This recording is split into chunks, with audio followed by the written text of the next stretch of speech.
So, welcome everybody in Europe to EBLIDA's workshop Think the Unthinkable, No.2. Just as a reminder, this is the same workshop that yesterday with different people, and it will be the same one then on Friday. It's not a different one, but only different speakers. That's just to remind. I'm Jean-Marie Reding. I'm the treasurer of EBLIDA. I'm also vice president of the Luxembourgish Librarians Association. And I'm here in Luxembourg, where we have 10 degrees and clouds. Then we go, as first in the program, we'll go to Toon van Flimmeren. He's our EBLIDA president. He will do the introduction. He's the director of the Public Library in Utrecht and member of a lot of international organizations. And in Utrecht, it's now 11 degrees and very cloudy weather. Then we switch to Julie Calmu, executive committee member of EBLIDA for the French Association of Librarians, ABF. And she's from Bordeaux, where there's now 11 or even 12 degrees and very cloudy weather. And she said that the Bordeaux wine this year is very good. So then we switch to Giuseppe Vitiello. He's the director of EBLIDA. He's author of a lot of books and articles and member of and author of a very important legislation, library legislation standard book of 2000. And he's in Rome, in Italy, where it's 18 degrees and a little bit cloudy. And finally, I want to thank one person you can't see, which will be Sophie Falfoldi, our webmaster. And she's in Larnaca, Cyprus, where we have 28 degrees and sunny and weather with a little bit of clouds. So that's my presentation. And just two things I have to insist. When you have to, if you have any questions, please go into the attendee chat. The attendee, please use that function because attendees cannot talk. You just write your question in the chat. And secondly, please remember that you can book EBLIDA for national workshops. With our director, Giuseppe Vitiello, we will be very happy to do it with you again. So that's the program. And I will now switch to Toon van Flimmeren. Please, Toon, put your camera on. Voilà. Well, here I am. Thank you, Jean-Marie. And I'm happy to do the introduction.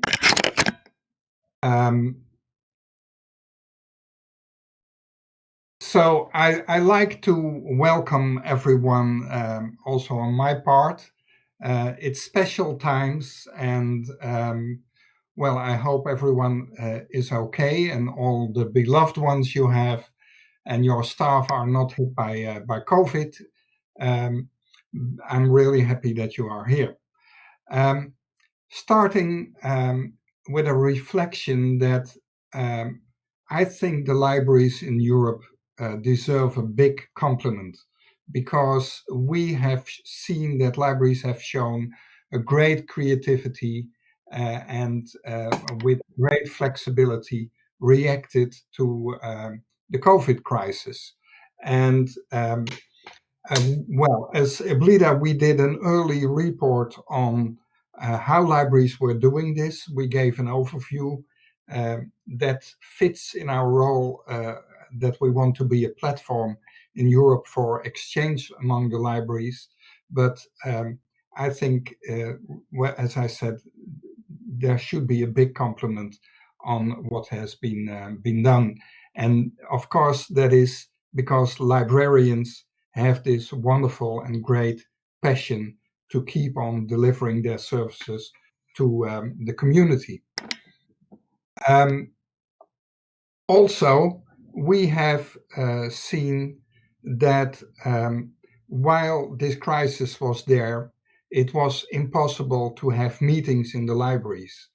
And at the same time, there was a lot to be debated because in the new normal, the role of the state, the role of freedom of the individual, people felt offended in their privacy, but also questions about healthcare, about medical ethics, which patient should have priority and which one not.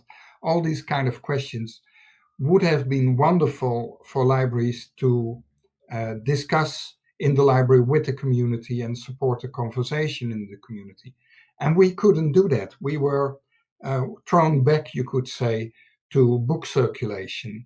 And that is still, in a way, the situation. We also see that in many libraries, numbers are not up to the level as it used to be. And also, with distancing and taking out a lot of seats in libraries, study places, and in the reading rooms, we have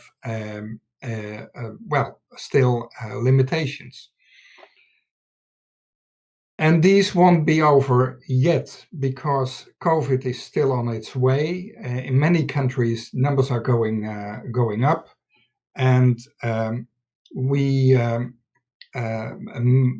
must prepare that with the flu season on its way and people catching a cold, more of our staff will be waiting with complaints at home if they can work, or waiting for tests or for test results. And also some of our staff will be hit by the virus.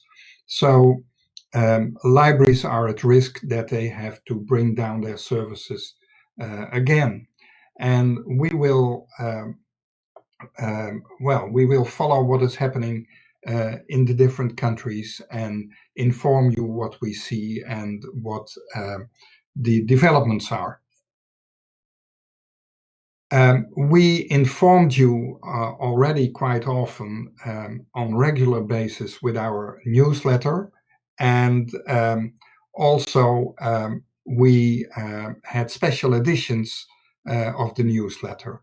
And I'm very happy that we could do that, but I'm even more happy that we have now these online meetings with so many attendees, because informing is okay, but it's better also to have exchange and interaction, and especially on the topics we will discuss today with you. This is important. Also for EBLIDA, we had to change our way of working. And like, for example, IFLA, we had first to postpone and then decide that our annual meeting could not take place in person, and we will have it online on October 28th, so within a couple of weeks. And this is, maybe an opportunity for some, because this meeting can be attended without travel, without costs. So I hope many people will attend. And also, we think that we can prepare with this online workshops we have this week for the discussion in the annual council.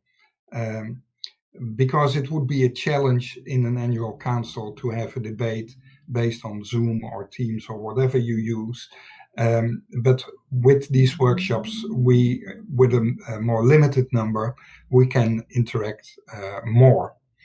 And so this is also a preparation, you could say, for the council meeting.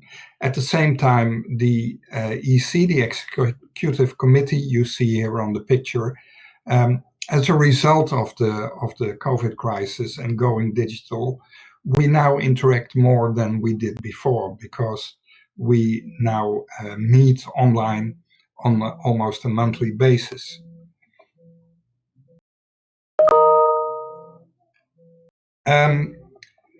Before I go to the topic of today, I like to mention that these topics are very important, but you know, EBLIDA from the past has been involved in things like copyright and library legislation, and we will continue to work on that as well. So don't be afraid that we will forget that. And going to the topic of today, I first like to draw your attention to the title of this meeting, Think the Unthinkable. That is an appeal to libraries to think outside the box, to think the unthinkable, to say, what if? And the best way to predict the future is to create it. So we should not ask, or at least not only ask, what the future might bring or might be, but we also should try to create it by imagining what we want and then go for it. After all, we are librarians, we are passionate, and we have this mission in society.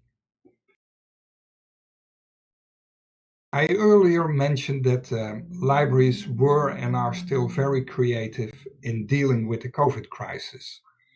And we have to think and rethink what we want to keep, what this crisis brings us. What we think will stay changed after the crisis is gone. And also, we must adjust ourselves to the new situation and keep on working on a better informed and democratic society based on competent and well-informed citizens. So what can we use what this crisis brings us? And let us hope that within a year or so, this crisis in its size and impact will be gone, but we now have to prepare for an agenda for that period afterwards. So that is one of the topics we will discuss today. And inevitably, part of the agenda will be and must be the Sustainable Development Goals. They are so connected to the core values of libraries: equal opportunities, no discrimination of any kind, lifelong learning, and that's only to mention a few, are at the heart of the library work. And some might fear that by doing so, libraries become activists. I don't think that is true. I strongly believe in the values of libraries, like welcoming all people, people of every walk. And also that libraries are a trusted beacon of true information that is fact-checked. That, by the way, is why EBLIDA cooperates with NewsGuard. And I also believe that libraries should stay a platform providing versatile and pluriform information. But I don't believe that libraries are neutral. Whatever we do, we always take a stand. If we decide our opening hours will be only during daytime, we make a stand. We make a choice that we say we are not for working people who can't come at that moment. And if we do, or if we don't, inform our citizens about or deliver programs on, for example, the Black Lives Matters movement, we also take a stand by doing that or don't doing that. So I'm talking here about providing information. supporting discussion and debate in the community, and helping citizens to become empowered and informed. I'm not talking about the library as a political agent. I believe we are not only allowed to work on the SDGs to accomplish our mission, but as a library, but also that we are obliged to do so. And that is why part of our program today is on sustainable development goals. Then there is the economy. All countries are affected by the COVID crisis. And we see in Europe, there are differences between the countries when it comes how badly the economy is hit. In some cases, it's like 8% until now.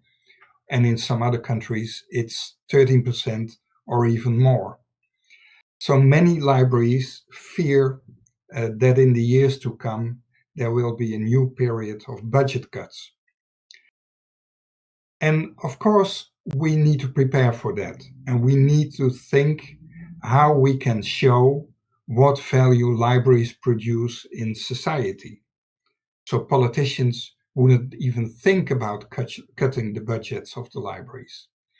And we will have to show the impact we have in the communities. But having said that, we also need to find new ways for funding our activities. And as EBLIDA, we made an inventory of the possibilities there might be of tapping some money from the European structural funds.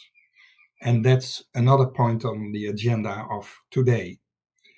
So, I once again thank you for attending. I wish all of us a fruitful meeting, and don't forget to ask your questions in the chat. And I will be again with you at the end of the meeting, and now turn back to Jean-Marie. Thank you, Tom. Thank you for your introduction. Normally, I will now switch to Julie Calmus, but the next speaker will be Giuseppe, because he will also chair with Julie and you two for the rest of the presentations. Let's go. I see you're there. Yes. Thank you. Thank you. So perhaps I'm starting, and first of all, thank you very much for giving me the floor, and thanks also for the good arrangement that you created. So now imagine 6-7 months ago, we were in EBLIDA, we were at EBLIDA desk, and we were receiving all these news that libraries, first in Italy, then Spain, and then France, Germany, all these libraries were closing. And that was not only actually a problem of libraries, it was a general problem for all cultural institutions. It was the problem for theaters, cinemas, museums, and operas. And it was quite a gloomy mood. And we had a meeting at the end of March. It was the first online executive committee meeting. And we were starting to discuss about that. But also we were finding that there were also something different. I mean, it was true, libraries were closed, but there were a lot of new things that were happening in libraries. And I don't know exactly who started the idea, but they say, but why, instead of talking about closed libraries, why don't we talk about the new services that the libraries are developing during this COVID crisis? And then I remember Tom, the president of EBLIDA, prepared a very interesting form, and we started to distribute this form to our members. And this is what we found out. We found out actually that, in fact, there were a lot of services that were being created. That, of course, there was access to digital collections. That was digital collection. There was a digital library that was not created, but was definitely booming. There was a lot of information that was provided on health services, and that was very, very important during that period, because there were a lot of fake. First of all, because there was a lot of confusion about what we should do, and also because there were a lot of fake news. And the fact that libraries were providing this accurate information, that was very helpful for our users. But that's not the end of the story, because there were creativity in libraries really developed through community calls that were delivered on phone, text, emails, and then also social media. And there you could have really identified a new library agenda. The fact that libraries eventually were producing content. And so that was done through Facebook groups, YouTube profiles. There were also very interesting services that were provided to elderly or vulnerable people that were on lockdown, because together with food delivery, for instance, food delivery was coming together with books in some countries.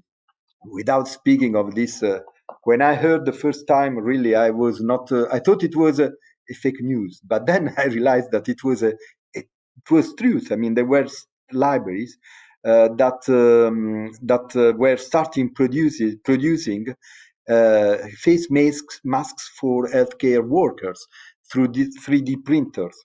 And I was really very struck, because exactly at that time there was a shortage of face masks in Italy, and I was really surprised by these services. So it was really something new.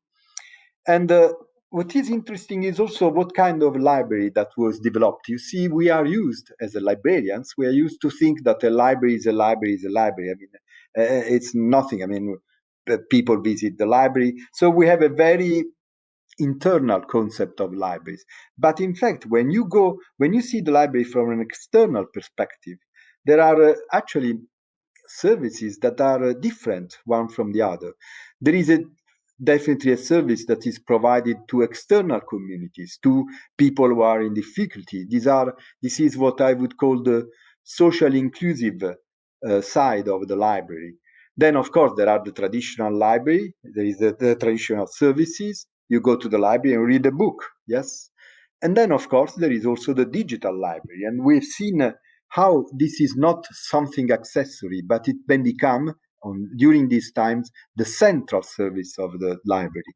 In fact, the picture that we had during the COVID crisis, and we are also having now, because we are still in the second wave, we are still in a hybrid way of functioning.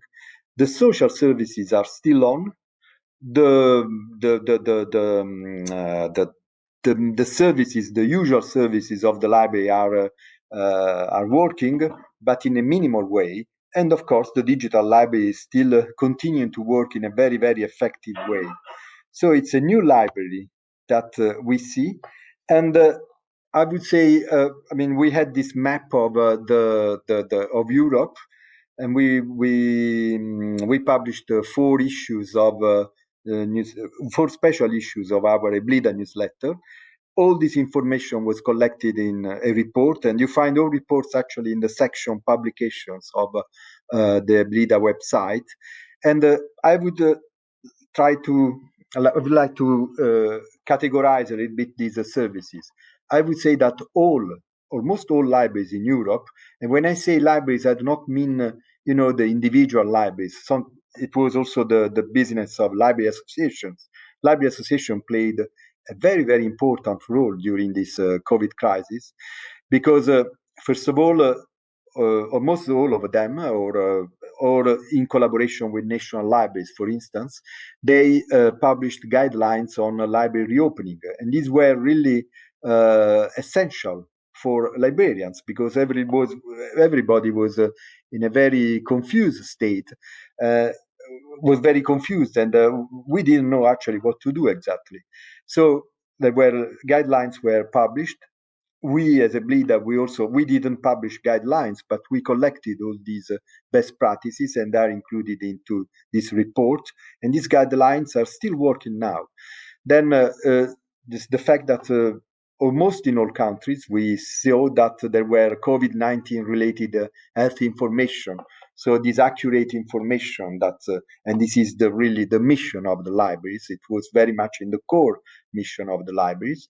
Most librarians were doing work from home, so libraries were not were closed, perhaps, but librarians were working indeed. And it was incredible. I mean, how the digital services to users boomed because, I mean, I'm not taking, probably the Estonian case is a bit extraordinary because they had very little digital library. So the fact that it increased by 1,400% is perhaps not a reliable indicator. But definitely, I mean, when you see all these data, and it's still continuing, these are data more or less of, if I'm not wrong, of May 2020. All libraries doubled or tripled actually their traffic on the digital library. So it was booming, and that is also interesting. These digitized services boomed especially in public libraries because academic libraries have been running digital libraries now for decades. And so, in fact, the traffic in academic libraries raised by, I would say, 20%, 30%, but not so much as in public libraries. And that was also a very good surprise for public libraries. So, but all these activities, I mean, they were perhaps not common in all European countries, but in these countries which you see on the slide, like Bulgaria, like Switzerland, Norway, Sweden, for instance, social media were very much used. Facebook groups of librarians, either they were interacting among themselves or they were interacting with external people.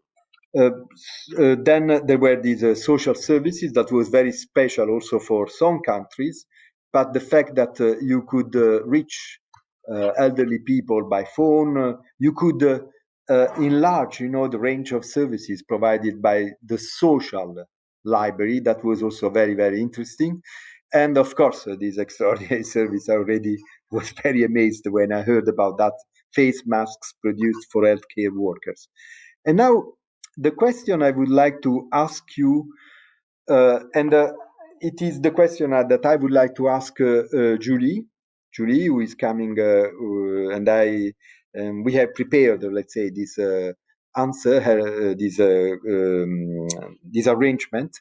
So Julie and Ton will talk about services that will not replicate in hybrid in the current time, so in the hybrid way of functioning of libraries, but also, I mean, for the post-COVID agenda. I mean, when we will eventually be at the end of the tunnel, and we'll see the light at the end of the tunnel, what will be the services that will still continue?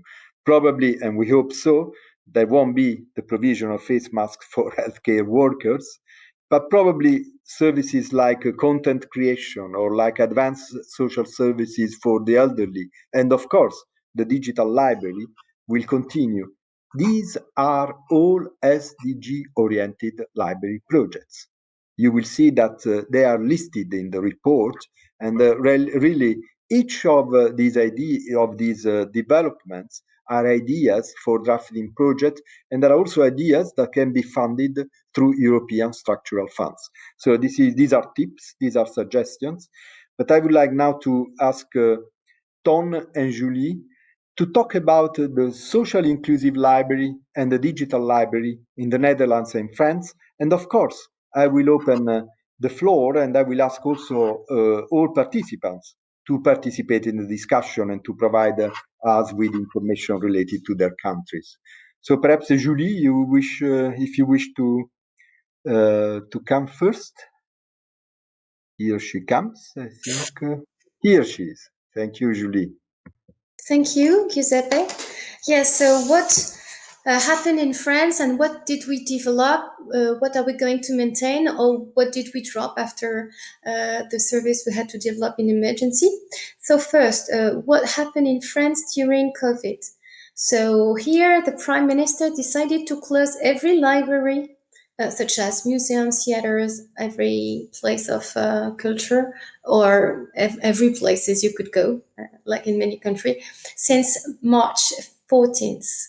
So what did libraries develop between March and May? So between March and May, we developed a lot of online services, like movies to watch from your home, magazines, ebooks. Also, we developed a bunch of delivery services in many libraries. We developed an online platform to solve computer and internet problems. So it was a unique platform for France, and libraries could participate, such as social administrations.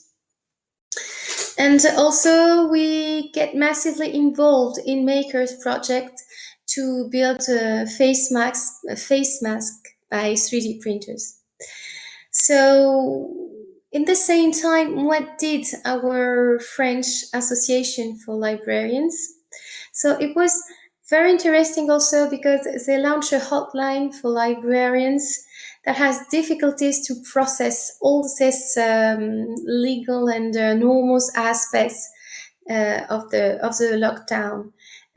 We prepare also a common document with the Ministry of Culture to prepare the reopening at the libraries, so that we had a reopening with the same common rules. For example, same common rules for quarantine, because we had first a quarantine of 10 days for documents, and now we have a quarantine of 3 days for documents.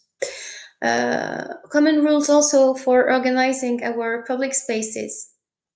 So now the association is still working on further evolutions with also the Ministry of Culture. So what is the situation now? What did we keep as services and what did we drop? So now libraries are open, but okay, we are open, but to respect all these health norms, our public capacity has been divided by 2, like in many other countries, I guess. So places to study for students have been divided by 2. So places to attend to a concert, to a show, to a reading from librarian have been divided by 2. So the computers you might need to go to your social needs have been divided by 2 also. Though the social consequences are high. And there is also the consequences of the quarantine, because if we have still 3 days of quarantine, it means that we have less space in the libraries. So it implies again more on the reducing of our public capacity. And the last point, which is very important also, is to welcome schools and students. Normally, like in most of the places you're presenting, we welcome all the kids of an area. But as our space public capacity have been that reduced, we cannot welcome as many kids as before. It has been also divided by 2. No. In France, by I cannot even describe, because we are not able in most of the cases to welcome one classroom, because we don't have room enough if we want to go to respect, and we do want to respect the protocol, the health protocol. So this is a tricky situation. The Ministry of Culture decided to support massively culture, because culture is very, very impacted by the situation. So the Ministry of Culture here launched a 22 million euros program of emergency support. in general. There is 5 million euros, especially for book sectors, editors, bookshops, public libraries. For the rest, local governments and the Ministry of Higher Education did not touch to the budget. That means that normally we kept our budget for all this year and next year. So what is the purpose of this program of 5 million euros? For example, it's going to have a great impact because for public libraries, they decide that if a city decided to buy more books for its public libraries, for example, a 10% of increase of the budget of books, the ministry is going to take 85% of this budget. So it will just cost 15% of the budget you wanted to spend. So it can have a great impact on the book sector. So what do we need now, and why EBLIDA's work seems so helpful from a French point of view? So we tried for years, very, very hard to become the great third place, as Ray Oldenburg said. But now we welcome less people. This is more difficult to stay a long, long time at the library to benefit from all the services we might socially need. We have also difficulty to come when we are a kid with your school, because it's also more difficult to come if you're a student just to study at the library, because there are less space to do so. And kids and students are tomorrow's library public. So the situation is bad for culture and for libraries. So, of course, I totally agree. We need to develop our online services. And we do have to progress with our e-lending schemes. And EBLIDA group of experts can definitely help with that. We need to reinvent what a library should do. And we have to keep on innovating to go furthermore our great, good third place. And for that, thinking through SDGs scheme seems the best invitation we could have to reinvent what we can be. And for that, EBLIDA report, Think the Unthinkable, is a very great synthesis. So just before letting Ton telling us what's going on in Holland, I would just add that there's going to be a conference a bit like this one in France. So as Jean-Marie described it, to develop this format at a national level on the 25th of November at the Bibliothèque Publique d'Information. It's the big library of Pompidou. Thank you.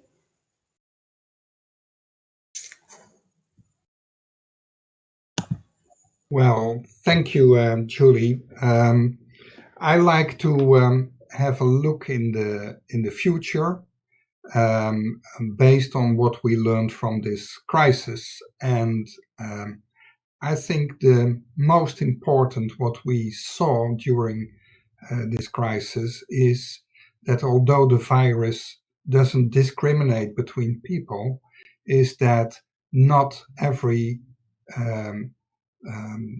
part in the community is hit in the same way by the virus. It has shown us how deep inequality in society is, and how this easily is deepened with a crisis like this. And on the basis of that, there is the part of the digital skills, the digital citizenship. So I believe that what we will continue to do as libraries is continue our efforts to provide skills to those who need this, so they can adapt themselves to situations like this. For example, we saw during the crisis that schools went online, but kids were not all able to join the digital programs, the online education the school provided. And that is an important issue, because it's the kids from less favored families where this happens. So libraries will continue to support by homework classes or by providing the facilities to these kids, and helping schools also on digital citizenship apply to what kids have to learn at school. That will be, I think, an important outcome of this crisis. The same we saw with the elderly people. Often they stayed isolated at home because they felt vulnerably, and if they were not digitally skilled, it was hard to connect with them. And we found ways by, calling them, by providing them with hardware, and by instructing them online by telephone and later by video, how to use this and how to stay connected, for example, with their families. And that's also an important, you could say, way of working we developed that will continue. And adults are in between these groups, and of course it's also true there that when you don't have the digital skills, you cannot be connected. One of the things happening in the Netherlands recently is that the Library Association and the Royal Library, together with different layers of government, made an agreement to invest in reading as the basis of everything you need to do, but on digital skills as well, and focus on these different groups in the community that need most our services. So that's one thing. The other thing is that we learned as libraries in a kind of crash course to go digital. And of course, we saw that the promotion and the use of ebooks went up, and probably it should have gone up even more. And we had difficulty to compete with the commercial competitors that offered ebooks for 1 euro cent. But I think it learned us how we can do better and how we can provide our citizens with ebooks. And ebooks are only a part of the digital library we are creating. Libraries learned how to stream their events and put them online, so have attendance, more or less in the way we are doing now, from people that were not in the library. And by recording this, also started to create, you could say, a collection of recordings on different topics. So we are moving towards a hybrid library, and I guess that will stay in the future and help us forward. And the same goes for the YouTube movies and the tutorials that were made, for example, in the Fab Labs, where kids were instructed how to program robots and other things. I think that will stay also. And that as a whole is, I think, an important part that has had a boost by the crisis, and that will continue. And then there is the way we work. I must admit that I was sometimes surprised by how librarians like to travel, and I'm one of these, around the world and meet people in conferences, etc. But if we want to be sustainable, maybe a bit less is advised. So I expect that we will have more online meetings like this and less face-to-face conferences in the future. I think that will stay. And also that librarians have learned to work from home. So that will stay, I guess, also, that we will be less traveling and more online, not to completely stop with meeting one another in person, because that's important, but I guess that will stay as well. And if if you look at the topics I mentioned in my introduction, the big questions are what society we want to create and what society aligns with the values that libraries stand for. And these different topics are in the Sustainable Development Goals. So I would expect that with all this digital way of working and with including the groups that are left behind, libraries will work more and more on the Sustainable Development Goals than they even did before. So that is what I think we will learn from this crisis. I'm aware that I'm very seriously talking about this topic. That's my usual face, but I hope you still can enjoy this. Thank you very much. And I give now back to Jean-Marie.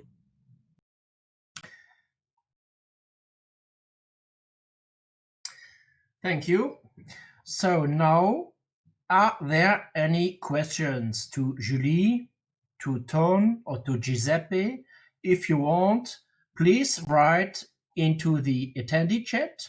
For the moment, we have only some comments, some funny ones. And so I'm just waiting. If you don't ask questions now, you can also do it later. There's time for it. Our speakers will stay online. I'm watching and I don't see anything coming in. So if there are no questions for the moment, I will give the word back to Giuseppe, who will present the SDGs. A question from Ingrid Moore.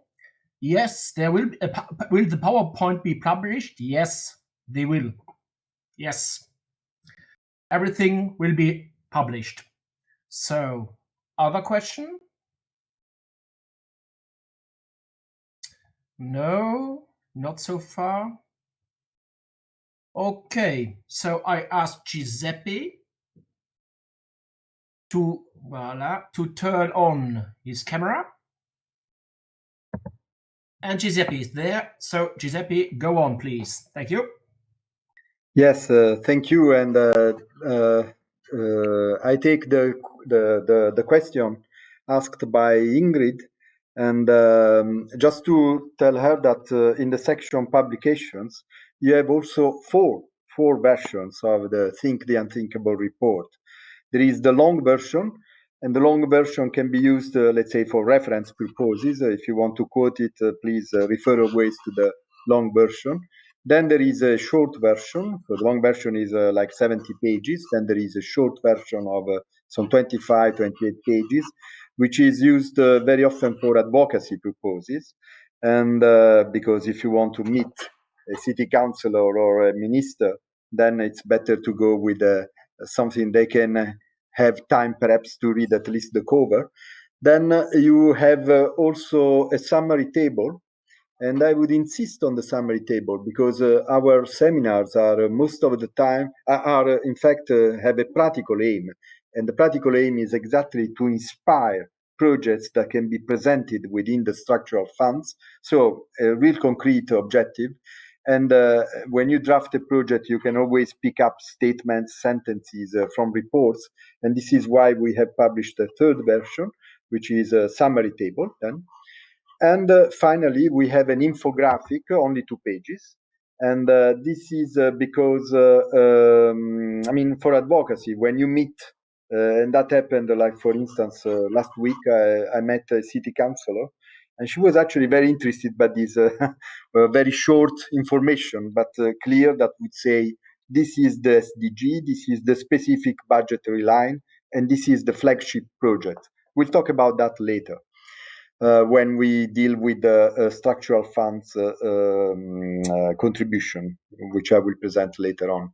But now let me say that we talk about sustainable development and the UN program, and also I would say that I'm not contributing alone. We have a surprise guest, and I'll show, and I will invite him to talk later. 2 years ago, would you have thought of dealing with sustainable development goals? Would you have thought that they would be so central for your library? I guess I was not. I personally was not aware of this. It has been a very recent development. And we have to thank EFLA, because EFLA has really given large echo to the UN Sustainable Development Program. And I can easily guess that in 1 year time, when someone says, we'll ask you, what is SDG 6 about? Now you don't know, but next year you will know. When talking about so this fact that it has had such a wide resonance in libraries, this is good and bad news. The bad news is that, in fact, the climate change is turning into climate emergency, and occasionally also in climate disaster, and that's really bad news.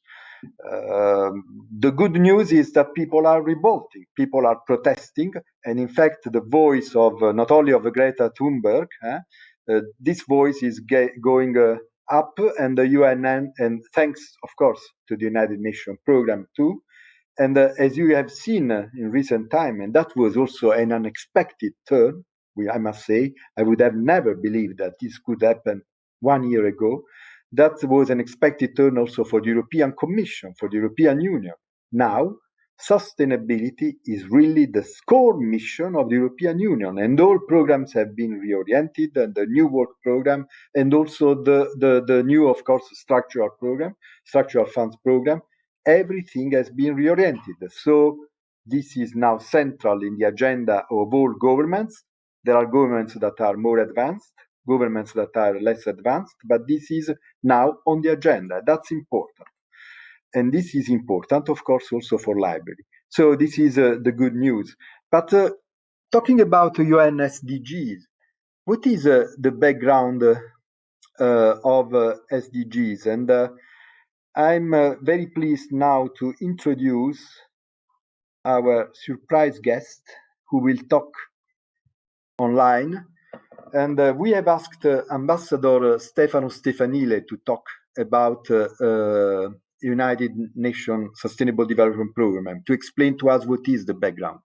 Ambassador Stefanile is the Italian Deputy Permanent Representative at the United Nations, so he's now in New York, and he has accepted to answer some of our questions. So we have asked him what is the historical background of the Sustainable Development Program, and yes. And what does it find, and why is it so important for world growth and development? The SDGs find their roots in the previously existent Millennium Development Goals, the so-called MDGs. They have introduced, however, some important innovation features. First of all, the SDGs do not focus only or predominantly on economic growth and poverty reduction. They also embrace the other two elements of sustainable development that are social and environmental sustainability. The second innovation feature is that they consider all countries equal and with equal dignity. So all member countries of the United Nations have to give their contribution to the achievement of the SDGs. The third element of innovation is that the SDGs are based on a multi-stakeholder approach involving not only governments, but also civil society, the private sector, and single individuals. So that was the answer provided by Ambassador Stefanile, and I would like to emphasize 2 points. The first is that very often, actually, sustainable development is linked with climate, but it's in the very heart of the program that it is linked with social and economic issues. And in fact, there are 3 pillars in the United Nations Sustainable Development Program. It's the economic, the social, and the environmental pillar. The second thing I would like to emphasize is the fact that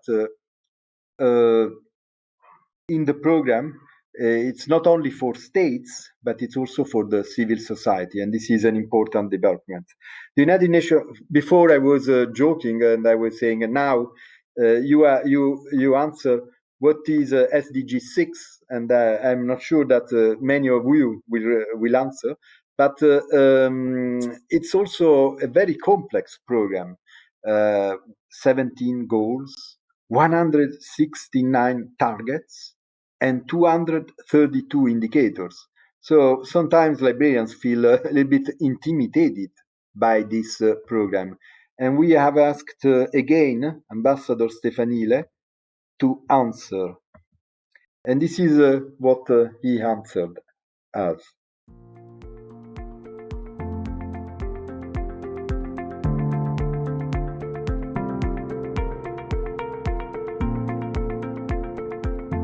It is indeed a very complex and articulated architecture which has taken a few years to be conceived within the UN. It's not only the 17 major goals, it's also about the 169 targets and the 232 indicators.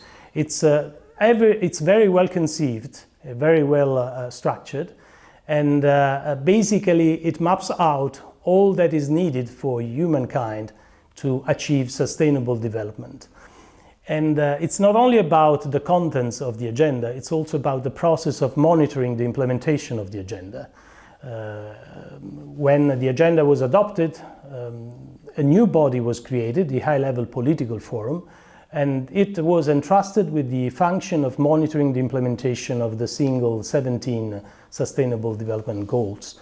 And last year in New York, there was the first summit dedicated to the SDGs, which took stock of the progress achieved so far and also renewed the political commitment of member states to implement this agenda.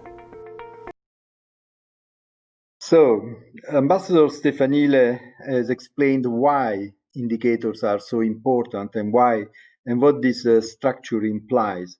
And this is a good, I think, introduction to the work that has been undertaken by EBLIDA. I'm sorry, I'm now resorting to some slides. Again, we developed a questionnaire exactly as we did for the COVID reaction of libraries. We developed a questionnaire, we sent a questionnaire that was done in last April. And then we have written a report, the first European report on sustainable development goals and libraries.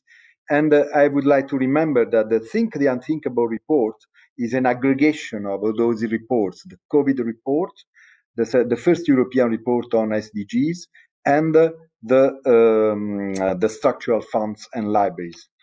So what is important? I would like to start by, let's say, identifying 4 false myths that surround the Sustainable Development Goal programs and the library. The first false myth is it is something accessory. You know, you have the library and then you have the Sustainable Development Goal, and this is something accessory. You exhibit, you do an exhibition, or you do something like this. As Ton has, I think, very, very clearly explained, this is not an accessory goal. This is part of the library's core mission. And we are going to see how it becomes part of the library core missions. The second, I think I already expanded on that. SDGs are only for in order to fight climate change. No, there is a social economic pillar that was explained very well by Ambassador Stefanile, and therefore really we have to focus on that because they are very relevant for the library. The third is it's more about it's mainly about fiscal and legislative macro policies, and libraries have very little to do. This is partly true. I mean, one thing is the library organizes something about, let's say, clean energy, and another thing is if a government tax the fuel, tax the normal oil, and then or gives 10,000 euro in order to people to buy electric cars. I mean, that's of course develops a market, and there is a big difference. But this is, I would say that it is a point, definitely.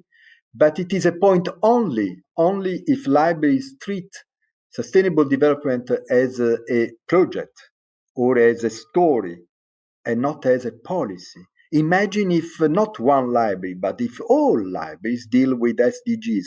And I have very good examples for that. And then the fourth false myth about SDG is that they fit small-scale projects basically of demonstrative nature. No, it's not the case. And we are going to see how some countries in Europe have developed very good plans. So we have drafted this report. It's a little bit administrative, but again, I mean, it's in order to help you to write projects on SDGs. So there is the SDG, there is the line, I mean, the description, no poverty. Then you will find an answer what SDG 6 is about, for instance. And then we have some flagship projects. These are not the only projects. It's some projects that we found interesting, and so they can be an example when you are drafting projects. And this is, I think, very much the approach, the EBLIDA approach.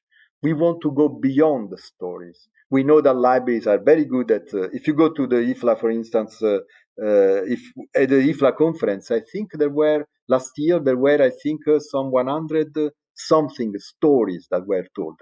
And that's very good.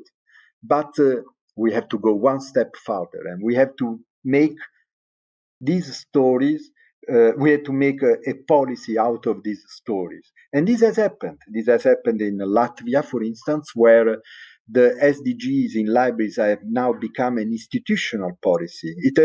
It's becoming true in France, where eventually, after a very strong bottom-up implementation project, bottom-up projects, I mean, now they are starting to be transformed into policy. It is perfectly, clearly, very clearly defined in Spain.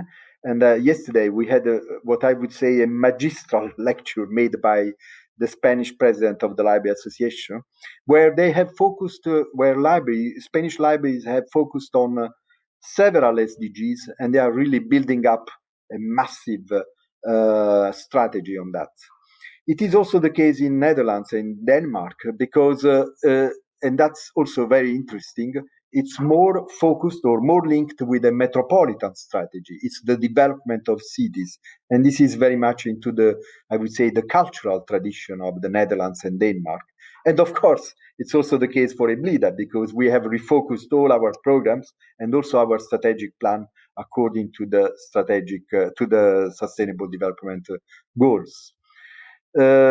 I asked, as I say that Alicia Celes-Carotti yesterday, she gave a magistral lecture on what SDG may mean in a country. So I asked her some slides. I'm not repeating the same exercise, but I would like to show how in a country projects, stories may become policies. This is the case, for instance, for SDG 5. SDG 5 is about, gender equality. And what they are planning in Spain is really to make libraries the safe place for women, for instance. And when you enter the library, this is the message that is given by Spanish library. This is a safe place for you. with a lot of practices that are explained. That's really impressive, in my opinion.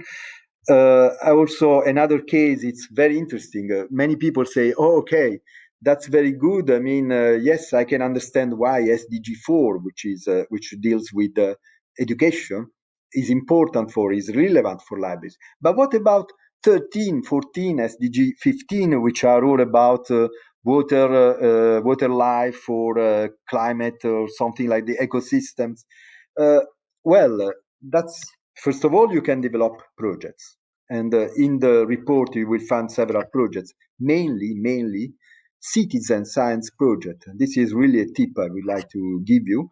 But what is interesting in the Spanish, what was interesting, I found interesting in the Spanish lecture yesterday, was that it makes really the transformation of what has been a fundamental concept for library, the green library, okay, into a sustainable library. The fact that libraries develop sustainable development activities out of the library, so outside. The indicators. You have seen how important indicators are, and this is when you deal with sustainable development just as a story, you easily forget. I mean, a story is for one exhibit or for one event, and that's all. Indicators is something different, and that's very hard. I must say it's a very thorny question. That we are working on that. We have created a working group on sustainable indicators. We have studied impact studies, because impact studies, there are several, and Alicia, the president of the Library Association, in Spain, they also have a calculator, an automatic calculator. It was, I think, and I will, it's the library in Navarra. Navarra is one of the Spanish region. So that's very interesting, because normally libraries do produce statistics, but these statistics are just outputs. It's administration. That's it. But one thing is to say how many people visit the library. Another thing is to say how the library is changing their lives. So how do you measure that? This is an outcome. Well, we are giving examples about that. And another thing which is also very, very difficult is how to match, let's say, possible library indicators with the UN or Eurostat indicators. And I would like to say that it's true, there are 232 indicators, but for instance, in Europe, only 100 indicators are relevant. Eurostat has identified only 100 indicators of the list of the UN nations. And why? Well, because, let's say, Europe is a continent of prosperity, of relative prosperity, and therefore some indicators are not applicable in Europe. So we are also working. EBLIDA is working indicators. Where do you find it? Of course, on our website. We have created an SDG European House, and the main tool of the SDG European House is the EBLIDA matrix. The EBLIDA matrix is for each of the goals, you find what are the European policies, so programs, programs developed by the European Commission. You also found what are the library policies, and you have seen that there are several, and also the library projects that are relevant, and also especially, and this is the last section, and I'm going to deal about that later on, what are the funding opportunities for each of the sustainable development goals. And as I said, in the post-COVID age, that will be really the main business of libraries. So I see that Sophie very kindly provided information about that. I'm at the end of my conversation, and thank you very much for your attention. And I leave the floor now to Jean-Marie for questions. Thank you, Giuseppe. Thank you to be in time. Perfect. So we don't have any questions.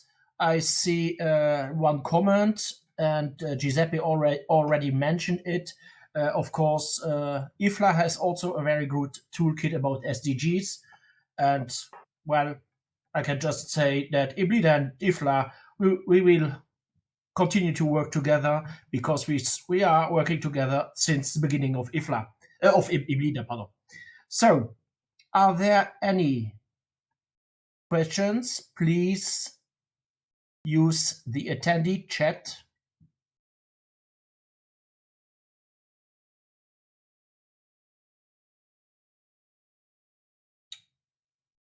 The attendee chat, you can find it near the attendee list where you see which people are connected to this workshop. Any questions for Giuseppe? Ingrid Bon, she said, asked, are some libraries present today interested in possible Erasmus projects? So that's I think that's Ingrid's passion, I think. And if someone is interested in Erasmus Plus projects, please contact Ingrid Bon. And I think she's... And can I answer, Jean-Marie? Yes, of course, of course. I mean, yes, there are plenty of libraries that are interested in Erasmus Plus project. And if Ingrid writes to me, I can immediately forward her message to a group of Dutch libraries who are looking for partners and a group of Italian libraries that are also looking for partners. I'm sure that there are plenty of many, but these are really the first thing that happened that came to my mind.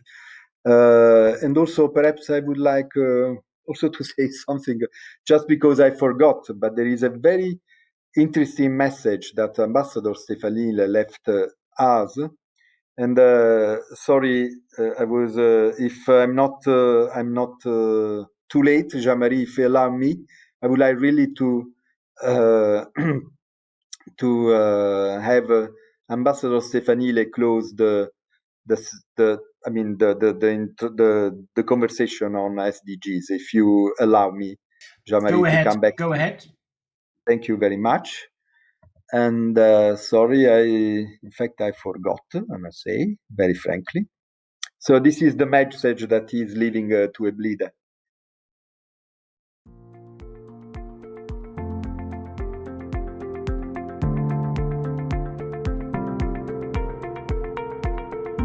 We have asked him what can be the role of sustainability is first of all and above all a matter of culture. It implies a profound cultural transformation, a real cultural revolution, which also has to do with the change in the pattern of individual behavior. There is a specific SDG, SDG 4, which has to do with the access to education. But I would say that culture is an element which is transversal to all the 17 SDGs, to all the 17 major goals. As far as the role of libraries is concerned, libraries are the traditional gateway to knowledge. So from that point of view, they can indeed give a very powerful contribution to the implementation of the SDGs by disseminating knowledge, by acting as reference points for civil society, and also by providing venues for public debates and discussions. Sorry, Jean-Marie, I had forgotten, and I thought it was interesting. It was important, actually, to have Ambassador Stefanile welcome and also farewell to this for this session. Of course. I see that Ingrid mentioned her email. So people which are interested for Erasmus Plus project, please contact Ingrid Bon. She has put her email in the attendee chat. Then we have a link for the Helsinki city, which has a SDG program. We have a link in the attendee chat. Then there is from Anne-Brice, how do we influence UN members / other professionals that libraries need to be involved in strategic planning as well as service delivery? Because we work with everybody in the community, we are very good at bringing people together and reducing duplication. Yeah, this is a very interesting question. And actually, it is the question, I would say, because it's exactly why it's not enough to tell stories, but you have really to work also administratively in order to get into the core strategy of sustainable development, which is the core strategy now for Europe. You have seen, all these programs, SURE, Next Generation EU, and of course, I think that this weekend there is the approval of the European Union budget. Eventually, this should have happened in July. So I don't know whether it will be approved, but the whole program in Europe, all programs in Europe will be reoriented towards sustainable development. So how do we bring our issues up to that level? Well, simply by participating in programs, European Union programs, and this is why I feel that it's important that we look at European Union structural funds, and I will explain why EBLIDA chose exactly this. Of course, there are Erasmus programs, there are plenty of European Commission programs, but European structural funds are by definition structural, and this is how really libraries can get into the structure, into the backbone of sustainable development, and also of course by following. For instance, I'm following very, very closely the work that has been done by the National Agency for Sustainable Development. I know that French are doing the same, and very recently, the person who is following that in France, who is Raphael Batz, she told me that she was very proud because French libraries as a whole, were included into the National Voluntary Report. They were there. In France is planning a new National Voluntary Report, and now they have looked at that. So it's like by advocacy, and you can only create advocacy through by participating in European Union program. And so this opens a little bit to my third presentation, but I will give back the floor to Jean-Marie. Okay. Thanks, Giuseppe. We had one precision from Ingrid. Erasmus Plus project and focus on SDGs. If we don't have any questions, I'll give the floor back to Giuseppe, because now comes the money thing. Where can we find the money in European programs? So Giuseppe will talk about the ESIF, the European Structural and Investment Funds. Giuseppe, are you ready? Yes, I'm ready, and I'm sorry if I take so much time during this session. It's also because, as you know, there was a last-minute absence, and so I had to replace the one of the persons who had to speak. Sorry, I'm opening now my slides. Here they are. Yes. So it is about European Structural Investment Funds 2021-2027. I'm sure that when you read the title of this seminar or these workshops, you were impressed perhaps by the title. I think The Unthinkable is not very original, but definitely by the subtitle. A post-COVID library agenda meeting sustainable development goals in European libraries and funded through European Structural Investment Funds 2021-2027. You may have said, okay, I can understand that an organization like EBLIDA is dealing with agendas, and in particular with post-COVID agendas, that we are focusing on sustainable development goals because we are doing that in Europe, just as EFLA is doing that international level. But what about European Structural Investment Funds? Does it mean that EBLIDA has a special access to these funds? Unfortunately, I'm afraid that I have to disappoint you. We do not have a special access to these funds, but what we are doing, and we are doing this through this workshop, but also and especially through the national workshops that you can organize in your own countries. What we can do is to enable you actually to access these funds by providing you knowledge, know-how, and tools. And you have already seen our main tool, which is the EBLIDA Matrix.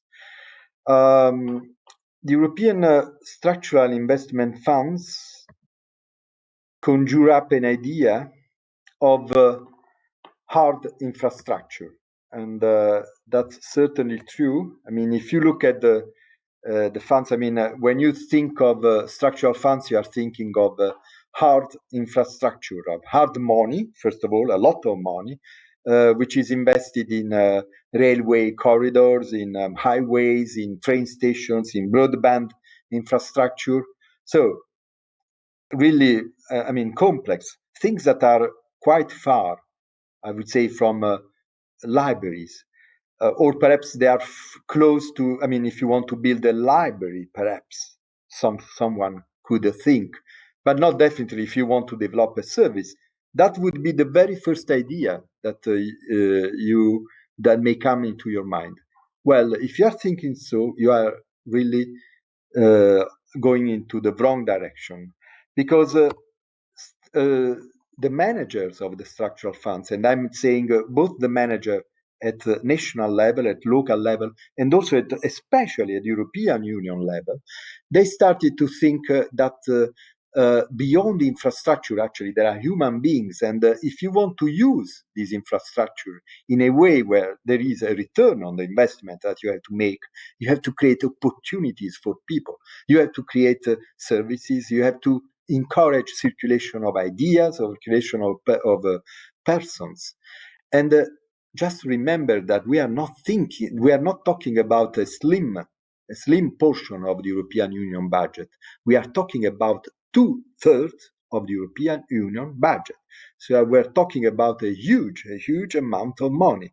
And if European Union managers think that also that we have to think of services, and if the central mission now for European Union is sustainable development, then libraries should definitely get into these programs. Another false idea, there are false ideas about sustainable development goals, and there are also false ideas about European Union structural fund. Another false idea is that they concern only Objective 1 convergence regions. I think that these false ideas are fed by the Euro vocabulary, because there is no Eurocrats. I've been working for the European Union, that was 20 years ago, and I was amazed by their vocabulary.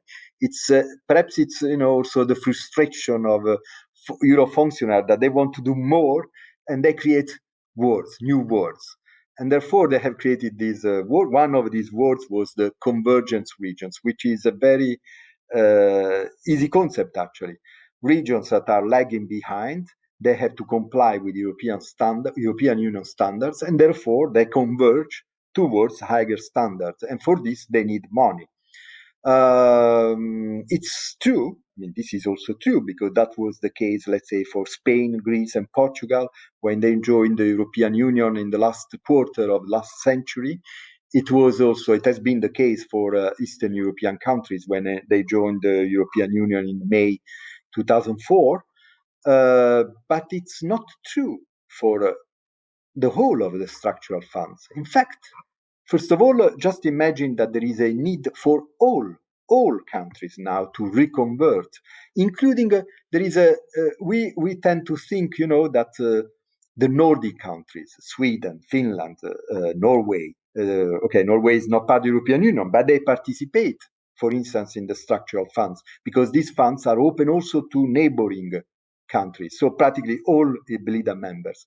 So we are used to think that, Nordic regions, they have good standards, good quality of life, and good environmental standards, and therefore they are not part of the game. Well, if you think so, you have not read probably a foreign policy article which I suggest you, and I would like to thank Sophia, our member, for having suggested me this reading.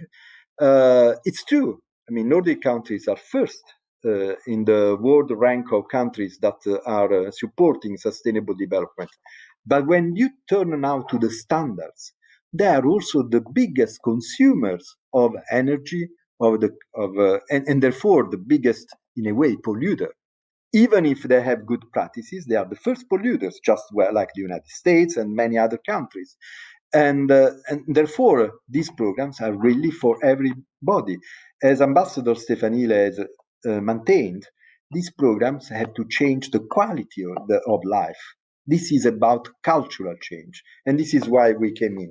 So another nice word invented by Eurocrats was the smart specialization strategy, another incredible creative word of the European Union. What does it mean? It means that in a country or in a country area, in a region, in a city, there are always some areas, some quarters, some city quarters that are in good shape.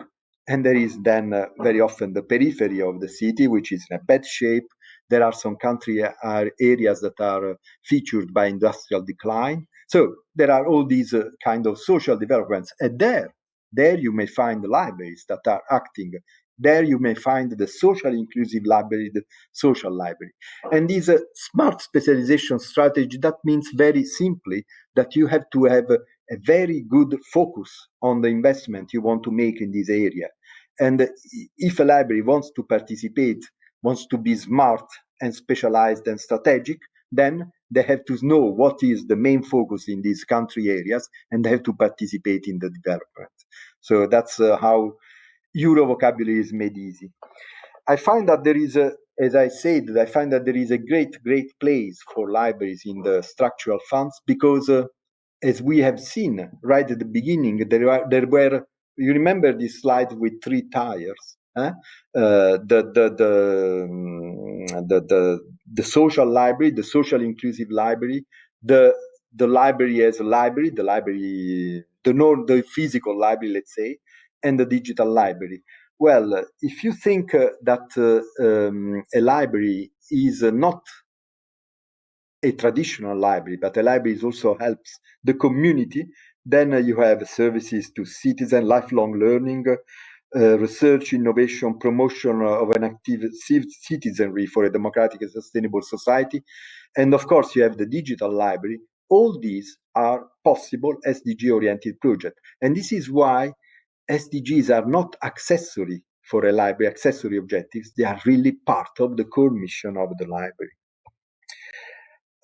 What is now I'm going into very administrative matters, so I may be a little bit boring. I'm sorry for that, but it's part of, let's say, of the message that you have also to, if you want to work, you have to read administrative documents, and if you want to look for money, then you have to get to delve into them. And so we talk about structural funds, but and why do we talk it in plural? Because there are 7 funds.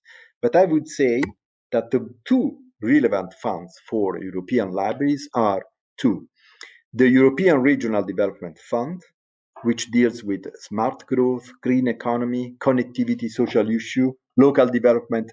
Do you remember these SDG policies, the fact that Spain was focusing on for instance, SDG 8, or that the Netherlands was focusing on metropolitan libraries? Well, all these may be part of the European Regional Development Fund. And the other fund, which is also extremely relevant for libraries, is the European Social Fund Plus.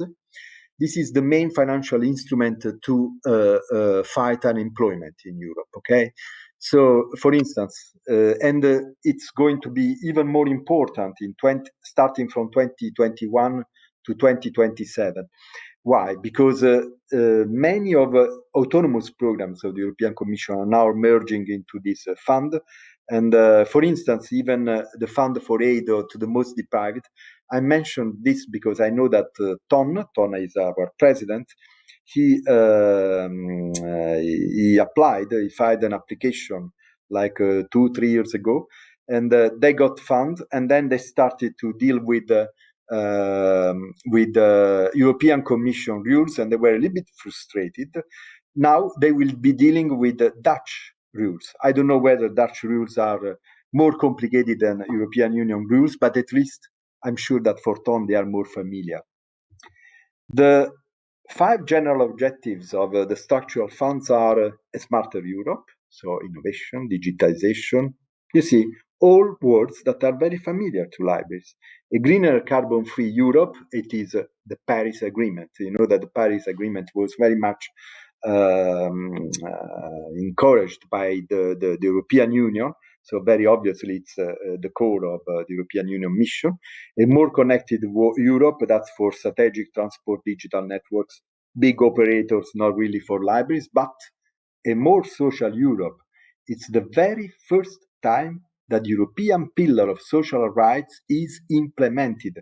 There have been big debates, all these stories about the Eurocrats, European Union as, only dealing with economic issues and very little with social and cultural issues. Well, now there is this opportunity.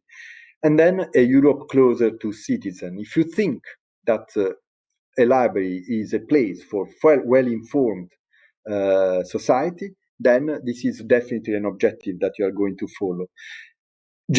When I say general objectives, is really general because each of these objectives have a specific sub-objective. And I know that I'm getting into very administrative stuff, but this is really something that if you want to write projects, then you have to be dealing with this. And for instance, the sub-objective, reaping the benefits of digitization for citizens, companies, and governments, well, this is something that you can use in order to ask for money within these European Union structural funds.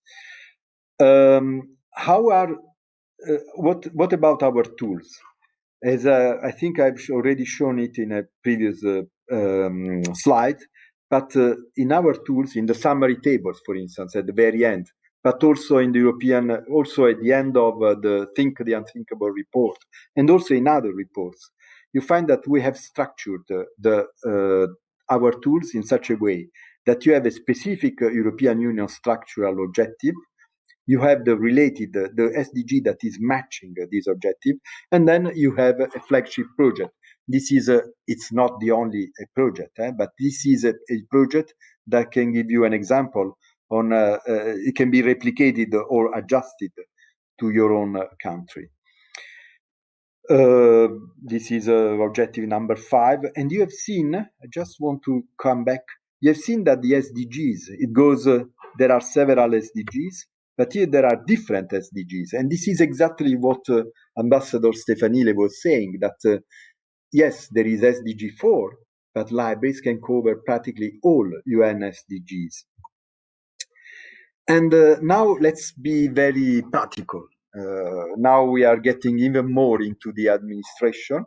So now I'm sitting on my desk and I say, okay, I'm convinced I want to put sustainable development at the core of my library mission, and I want to file projects. There is plenty of opportunities. My region, my land, my department, my regione, and so on, they are giving me money to that. So really I have to think about that. Where shall I start from?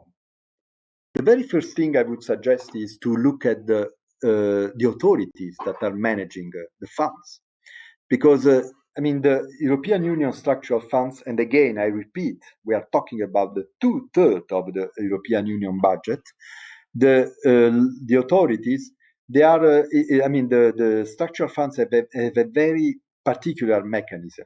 It's money that is given from member states to the European Union, and then it is given back to from the European Union to the member states for convergence, for, remember the Euro word, for smart specialization strategies. And therefore, there are authorities that are managing these funds. And very often, if you have to make the first telephone call, it's not to talk with the UN or with the European Union in Brussels or no. Very probably, the managing authority is your neighbor, is in your city department, is probably next door, is the one who is dealing with the European Union structural funds. The second thing that I would like to suggest you is to check whether they have been already approved in your country. What does it mean? European Union, it's 2021, 2027, so they start since the starting time is 1st January 2021. So there is probably there is no time to exert influence on these funds, on the structure, but this is not important. But there is but it is now time to try to contact the people and say, yes, for your particular priority, libraries can help, and we need money for that. Then you want to see what are the library or the library systems that have already carried out structural funds projects. We have a few examples in the Think the Unthinkable report in Germany, in Bulgaria, in Italy, in several countries, and therefore you can see how they have managed. Then you can look at the smart specialization strategies at national and local level, and you find actually a good definition, much better because it's the official definition than the one that I have mentioned. Second step. Now we know the general framework, we know what is the administrative structure. Now we want to write the project. For this, really, I would suggest you to consult the EBLIDA matrix, because everything is there. It's the European policies, the programs. This doesn't mean, of course, you find Erasmus program, you find all these things, but this doesn't mean that you have to participate in these programs. No, you have to know at least the policies that have been followed by these European Union programs. And then you have also to be advised in your country by a library entity. And I've seen that many library associations now are creating windows, are creating desks for support about SDG policies and indicators. We have seen the case of Spain, Latvia. There are France. France is very much developed. Also Germany. I don't know about Nordic countries, but I'm sure that there are desks also in that countries, in Italy too, of course. And if you don't find anybody, then really come back to EBLIDA, because we can help you to internationalize your project. And how? Because we know about structural funds experiences that may be beneficial for your project. And we have already a list of cases that was in the column of, I would say, flagship projects, not stories, projects, real projects with money, and probably with project evaluation, which is also very, very important, because if there are indicators at European Union level, at UN level, it's not because they like administration, it's because they want to monitor. And this monitoring will be very useful, because I will tell you that in 1 year time, you will know exactly what SDG corresponds to what title, but it took me 1 year to learn them all. But also because you may be requested, and this is already the case, you may be requested to draft SDG compliant library budgets, which doesn't mean only, or we cannot mean only that you are saying whether your library is green, whether your library is complying with sustainability norms, but exactly as in Spain, whether your library is developing sustainable development activities. And there you may find that our reports and our consultancy may be relevant and may be beneficial to your individual institution, to your library association. So for this, since it is really a priority for EBLIDA, for 1 year, we started in last year, actually, in 2019. In October, we started, and we created a working group which was actually focused on sustainable evaluation. And it was the ELSA group, so European Library Sustainability Assessment, and now it has become European Library Implementation and Sustainability Assessment. And it is chaired by the Spanish president of the Library Association, just because really she's extremely interested in our work, and also on how our work can be applied in Spain, but of course, this is of general interest for all library association and for all institutional members. And we have a set of experts coming from all over Europe who will be part of the group. We start in November. So I think I'm at the end of my conversation. I'm sure that everybody now wants to feel sustainable development oriented projects for their library, and they want to know what is the specific objective. You have time because everything will start on 1st January 2021.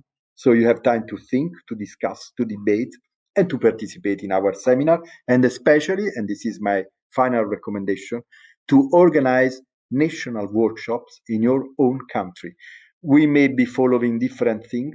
We are organizing a seminar on Friday. We are organizing a seminar in Italy. Julie already told you about the seminar that we are organizing in France and November. On 2nd November, we are organizing a seminar in the Netherlands, in Spain too. And we want to organize as many seminars as possible on sustainable development goals and ways of funding them. Sorry if I was a little bit too long, but I hope it was useful for you. Thank you very much.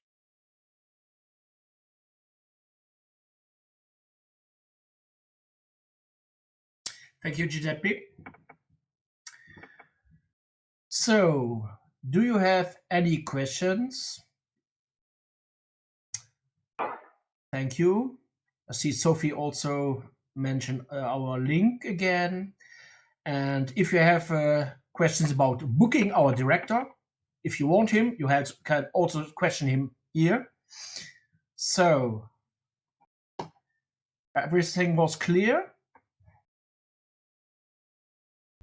Now everybody knows what a smart specialization strategy is, and everybody knows what SDG corresponds to what title, yes? Yes.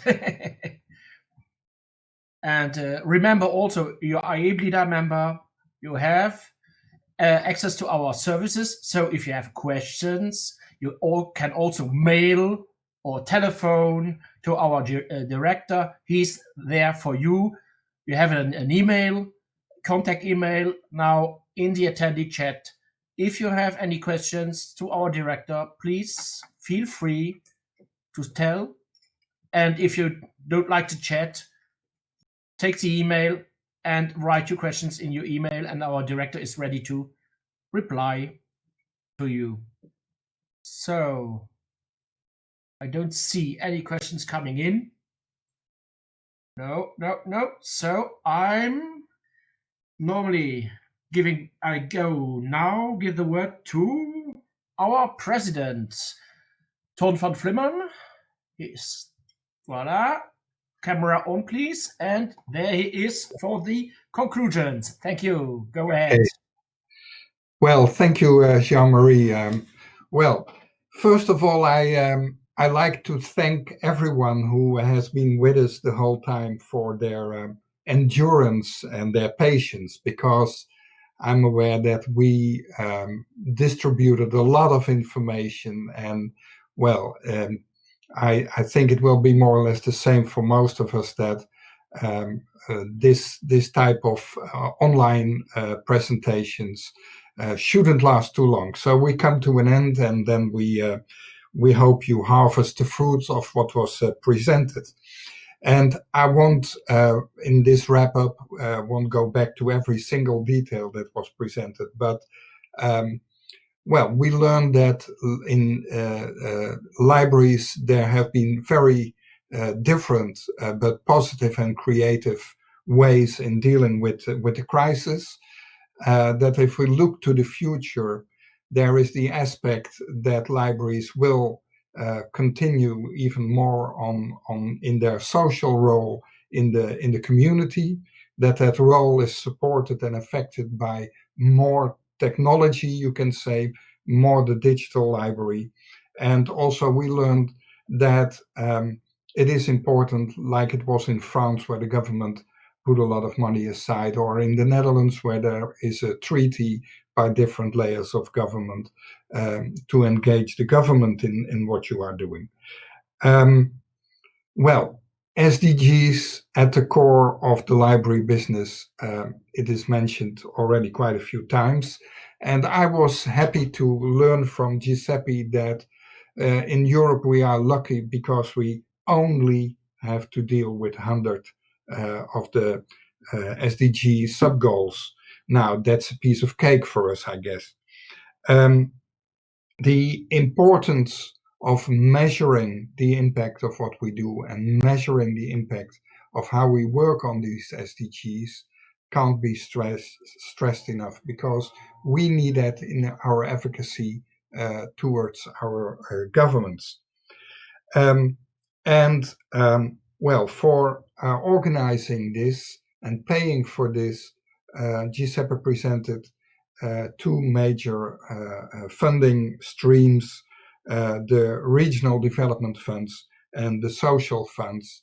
And if you want to work on certain SDGs, you can find in the matrix where we connect SDGs with European policy and funds, and also provide you with good examples of libraries that were already ahead of you and have been working on this. So that is, I think, the harvest of today.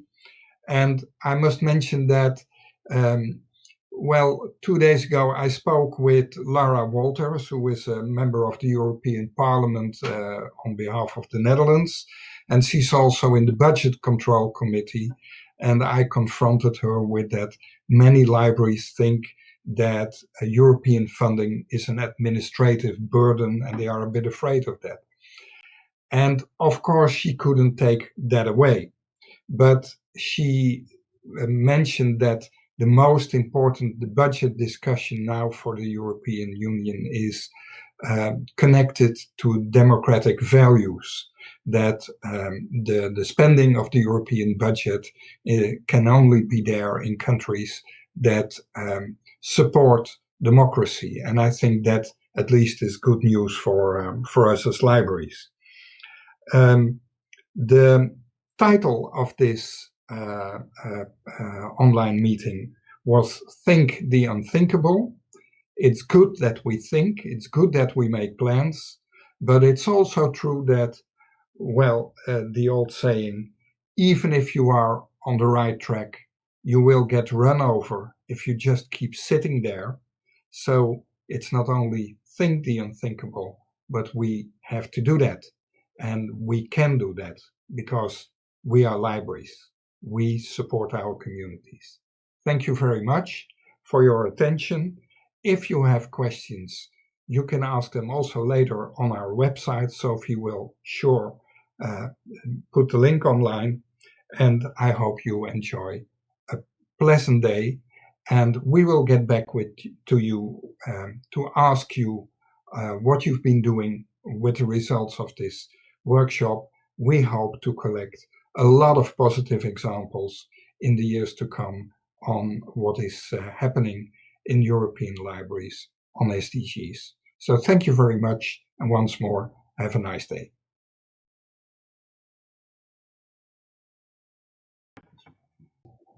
Thank you, Tom. Thank you, all of you. And also, as I see in the attendee chat, thank you to Sophie in Cyprus, our technical support for today, yesterday, and on Friday. Friday we will have our workshop number 3. And thank you for Romania too. And so if you have missed something, we have different speakers, but the same program on Friday. If you want to follow it up, if you want to see it again, please tune in, register for the workshop number 3 on Friday. So, and then I just saw that the weather in Cyprus is now 29 degrees. Ah, damn it. That's hot. So have a lovely evening in Cyprus and a cold one in Luxembourg, where it's only 11 degrees. So bye-bye, Europe. The workshop is closed. Thank you.